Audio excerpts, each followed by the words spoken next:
It's the 28th of February 2013. Starting the morning with some inner food, and it's a combination of dried, dehydrated, it's powdered, sea vegetables and other plants. And if you're deficient in terms of certain nutrients that come from vegetables, this is a great supplement. Just add water. It's not the tastiest thing in the world,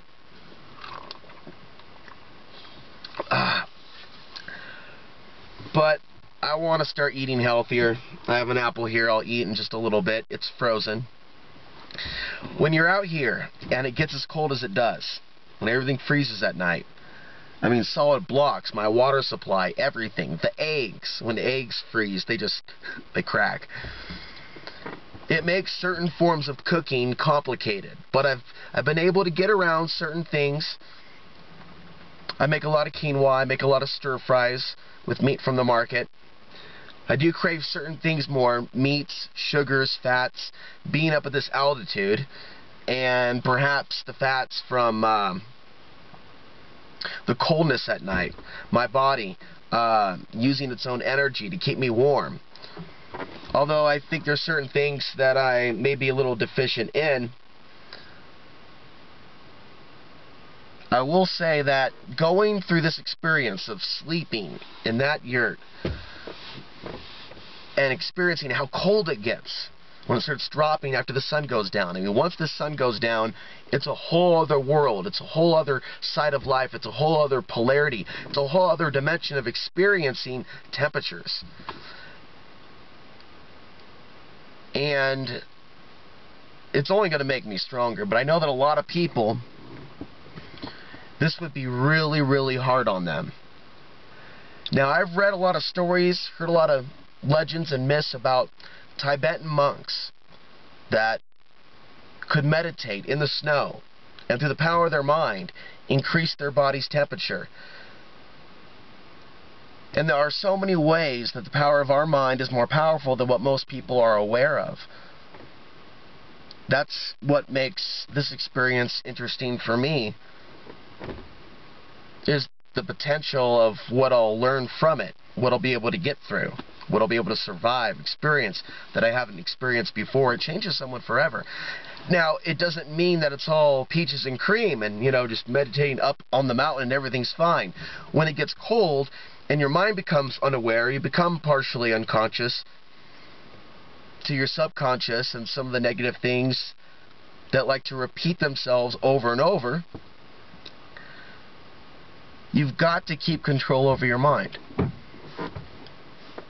There's a lot of people that snap in places like this, or get involved in things that they really shouldn't be getting involved in. Other people have a different experience. From what I can see out here, and I'm not going to get into prairie drama at all today, that's been done and buried in previous videos. But you can see how this prairie, this valley, this land, this ancient land, how it affects some people. And others could see that and become discouraged and say there's something wrong with this area. Look at the behaviors of X, Y, and Z. But if the energy's neutral, then other people can come to an ancient place where there's a certain amount of energy that's been here for a long time and take it in a different way. On the other side of the polarity, a more positive response to whatever is here. I had a lot of dreams staying here. It could be the combination of the place that I'm at plus the lack of electricity, but we're talking some dreams, some nights, where it seems like there's 20 different scenes. Some of them feel like it's part of the larger classroom of life, some school and some other astral plane. Other dreams, it's like, how the fuck did I get here?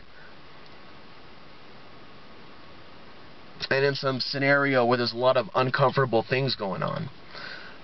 Our dreams can tell us many profound things about ourselves and the world, but our dreams could also deceive us. We have to use discernment when we're looking for truths in the dream realm. And perhaps we're in certain realms in the dream realm to just learn how to mindfully escape and use our tuition to get out of the situation that we're in. So many dreams of mazes, labyrinths, places that look like they're beyond the earthly realm. Like the other night, there were sinkholes all around me, and big mounds, and different animals. But the terrain and the scenes, it seemed almost multidimensional. I noticed in some places in the dream world, it's very green, very lush.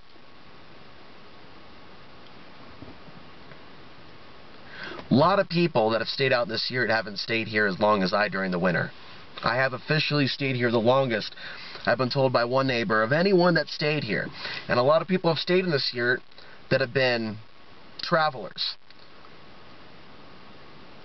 Many people over the years. It does belong to one particular person, but this person has allowed some of his friends and others over time to stay here while he's doing other things.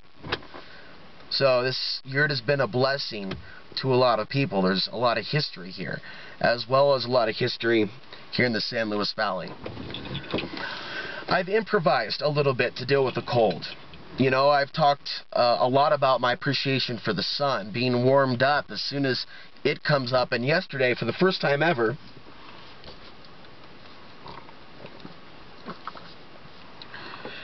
I also got in a coffee cup because a lot of other cups are missing. The place is a mess in there, trying to clean things up, you know, but it can be a little harder to do sometimes when you're freezing.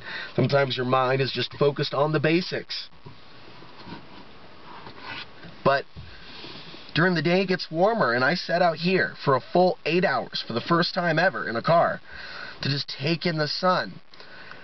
I've been doing more research into sun gazing, and instead of following the normal rule of just 10 seconds, 20 seconds, which most people tell you to do, I'm just looking at it for full-on minutes. And sun gazing is nothing new to me, nor my fascination with the sun itself. Solar flares, solar cycles. So there's something about sun gazing that feels very intimate and personal for me. And I sat through the entire day, much of it just laying back like this, letting my body absorb the sun, until sunset at about 5 o'clock, where I was able to look directly at the sun again. So that was something that I've been looking forward to doing more outside the car. As things get warmer, doing more writing, doing more thinking outside, sitting for extended periods of time. There's also legends about those that have gone into caves to develop their abilities and begin to see things as they are inside the mind, or the sixth chakra, or the sixth sense. So it all brings back memories to the 10 days when I went to Vipassana in 2002, which is just sitting and observing your breath.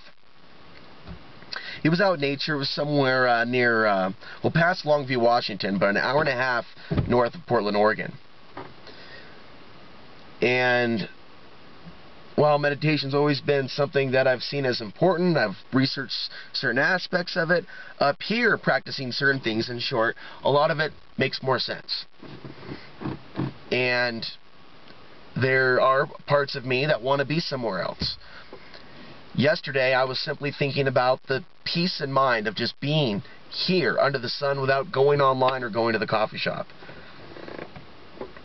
As much as it's a part of our world to go and connect, and there's a part of me that wants to be connected with others and share information, it's like I'm living both worlds, or I'm struggling, working, trying, focusing to develop that ability to live in both worlds, to be off the grid, and to also effectively share the information that I'm working with, that I'm coming across, that I'm organizing. And there's another piece of area of research relating to solar flares that I'm trying to direct most of my focus on and attention on at this time, at least for the next few months, in order to get this report in video and article format in order to get it out there. And perhaps Perhaps it's going to be in my stars in, say, about 4 months, 5 months going into next year, to start traveling more and putting on a presentation about how these solar flares affect human consciousness.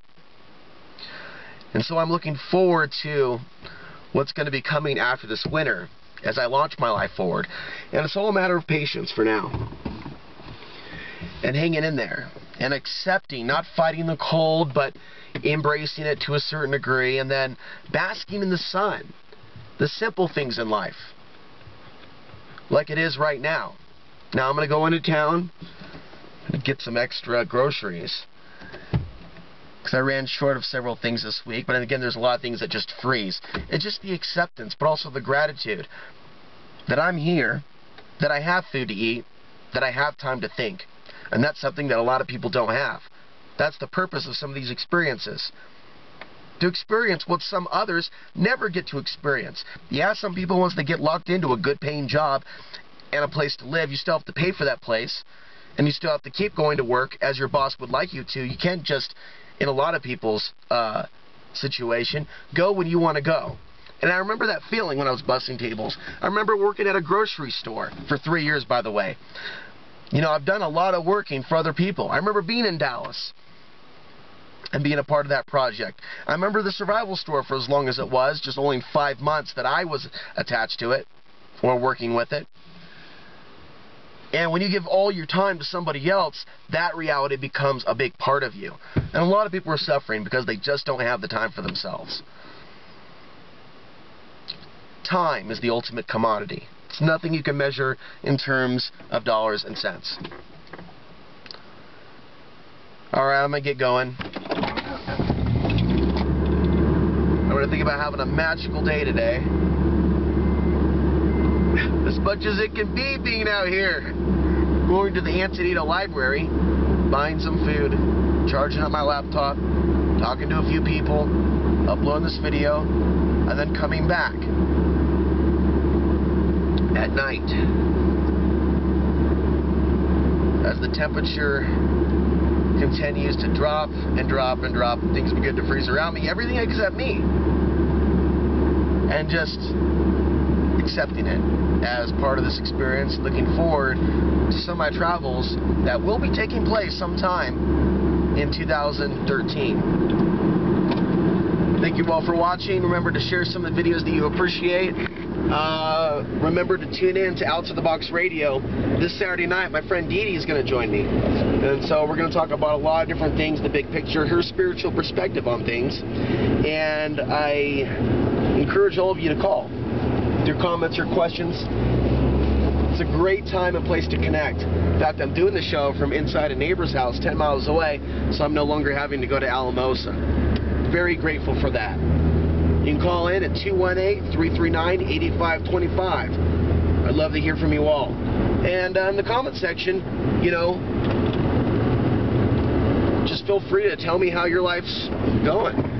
You know? Are you trying to get off the grid, or are things going better for you in the grid? Are you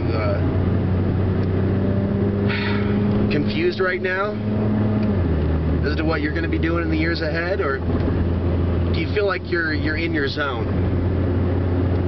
You know, that you're in the groove, you're in the flow. Whatever's going on with you, feel free to share in the comment section. Thank you for watching.